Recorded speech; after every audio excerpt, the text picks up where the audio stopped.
Hello everyone, it's that college football guy here with another video. Yeah, my CB cord is swinging. Stay put, please. Anyway, let me turn the sound down on this thing so it doesn't interrupt again. Well, I was going to do another video and start working on the stuff for someone said about the idea about doing the Power 5 videos for the SEC, and I'm going to do that. SEC. Power 5 videos about ranking them. I'll be doing that. But something came up, pin out, because this just happened. It was reported about 5:15 p.m. Central Standard Time by Adam Rittenberg from ESPN, the report that he came up with. NCAA to speed up infractions process and implement transfer windows.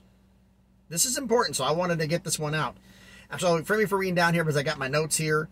Yeah, I'm running back up another piece of paper from an old job, but I don't care. Anyway, the basically what happened that the NCAA has decided that the Independent Accountability Resolution Process, or the IARP, is going to be eliminated. It announced the fact that in January, the NCAA board, this previous January, the NCAA board stopped referring cases to the IARP, which will be dissolved after the resolution of the 5 recurring cases that they're currently involved on. Only one case has been closed since IRP was created in 2019, and that was the NC State basketball case. The open cases involve the basketball programs for Memphis, LSU, Louisville, Kansas, and Arizona. All five are under investigation by the IARP right now. Now, the NCAA says wants to be more transparent and encourage members to self-report violations, and only serious cases will be referred to the Infractions Committee. That's what they plan on doing.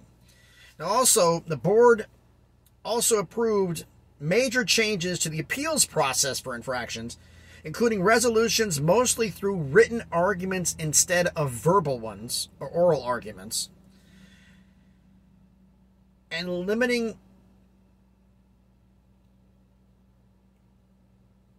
penalty appeals only to rulings that feel outside legislated penalty guidelines. In other words, if it's outside the guidelines, they're not going to be dealing with it. It's just basically they're trying to keep everything in their lane, for lack of a better term. That's what they're going to do. Okay, now the board, let's see. All of these changes will be implemented officially January 1st, 2023. That's when all these changes involving infractions. Now, one other thing here I got here is a statement from Georgia President Jere Morehead, who is also the president and chair of the NCAA's board of directors, the one who's the board in question for everything that we've been hearing here. His statement is, I'm reading this here, so forgive me, but these changes to the overall infractions process will accelerate the timelines for infractions cases. With the adoption of the new Constitution in January, NCAA members committed to resolving cases fairly and in a timely fashion, thus holding those responsible for violations accountable and avoiding penalizing those who were not involved in rule breaking. Apparently the IARP was inflicting collateral damage, affecting people who were not involved in the cases, so they're going to basically try to streamline this and only go after the ones who were guilty and not throw a wide net and hope they catch something. Oh, by the way, where I'm at right now, I'm in a rest area in Alabama. I'm doing the same run I did on Monday morning. I picked up a load in Decatur again, and I'm heading back to Jacksonville. Different spots after that, but that's what's in here. Also, the transfers ruling.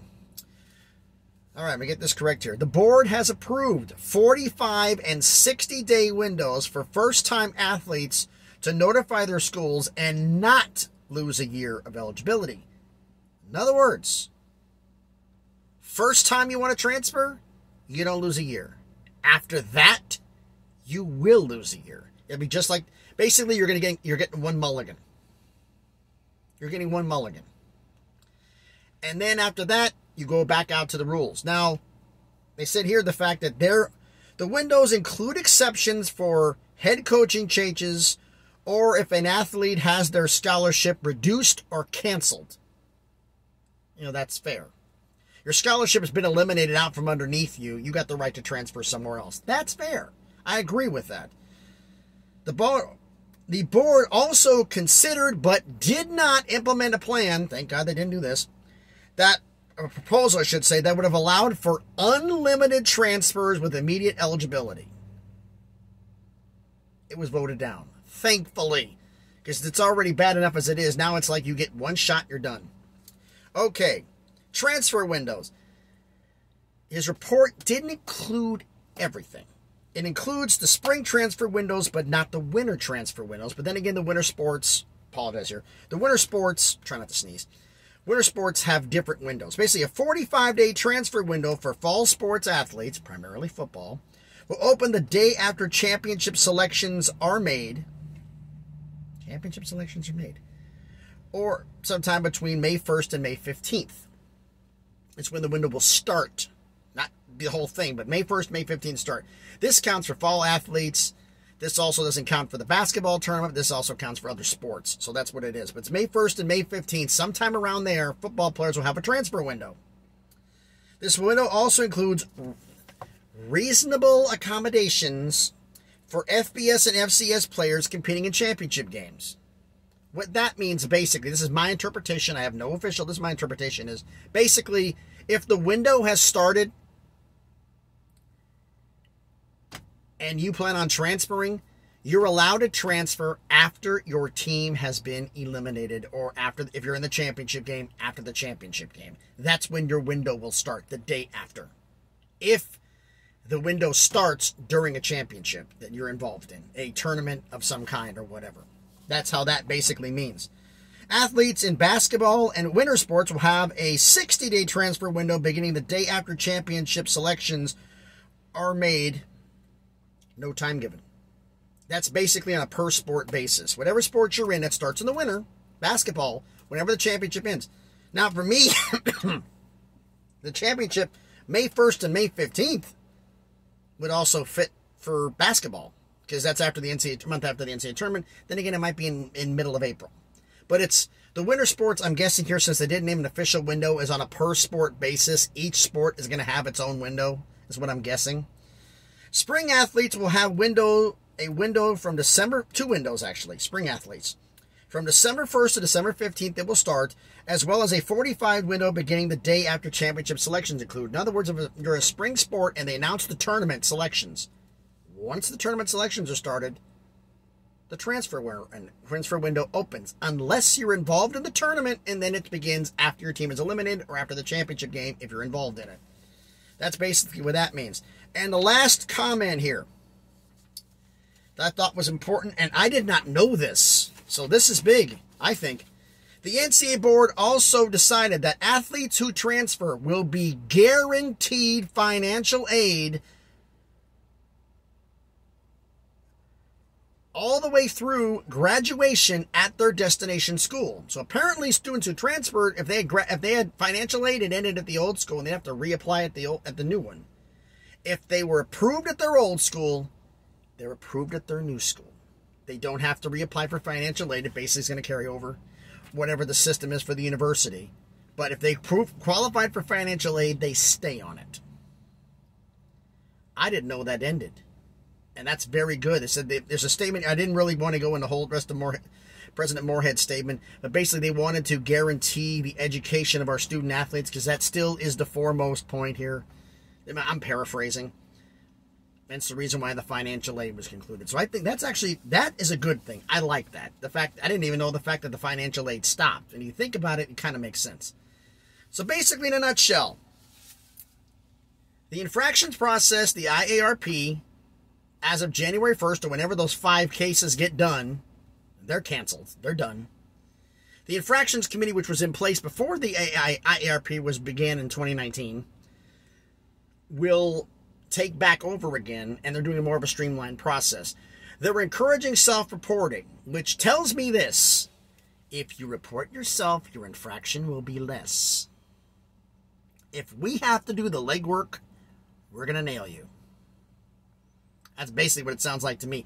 You report yourself to us and we don't have to legwork, we're going to lay it down nice and easy.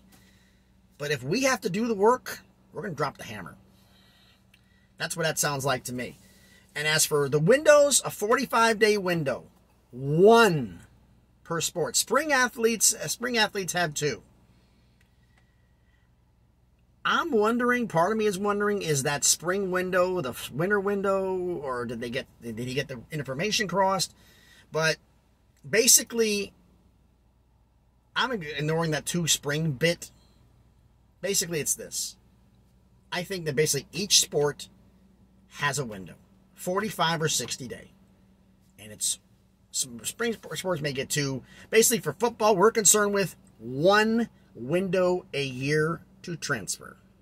And it is not during the season. You cannot enter the transfer portal during the season. Now, the Constitution goes into effect January 1st, 2023. So this season, they can still run and jump everywhere. But once next season starts, it's just, you get 1. You get 1 transfer if you make it. If it's a coaching change, you can apply for media eligibility again, or if your scholarship is shut. But if you just don't like where you're playing, you can transfer again. But it costs you a year. I like this. Okay, giving the students a mulligan. Okay, you made the mistake. And the fact that the coaching changes, or there's a scholarship change, they get a chance, and financial change, they get to change again. I like that. But if it's just changing because you don't get playing time after your first one, you sit out a year. I love this. I actually love this idea. And the idea of the unlimited transfers, thank you for not doing that, because it's already bad enough as it is. I mean, there'll be like 45,000 transfers. I mean, this is nuts. So, again, everybody, thanks everybody for watching the video, and hopefully I explained this to you. If you're having questions about the video, let me get that information back up again.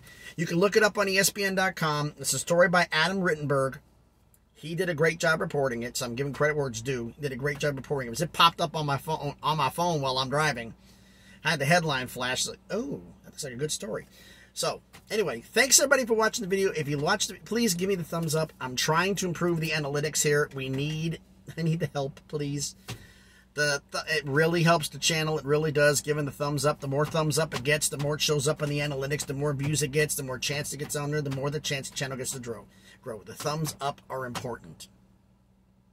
If you have suggestions, you have comments you wish to make, changes to the channel on there, please make them in the comment section. Everybody knows, if you've been following me, I've got some loyal subscribers who comment on a lot of things, and they know who they are because I've been talking to a lot of them.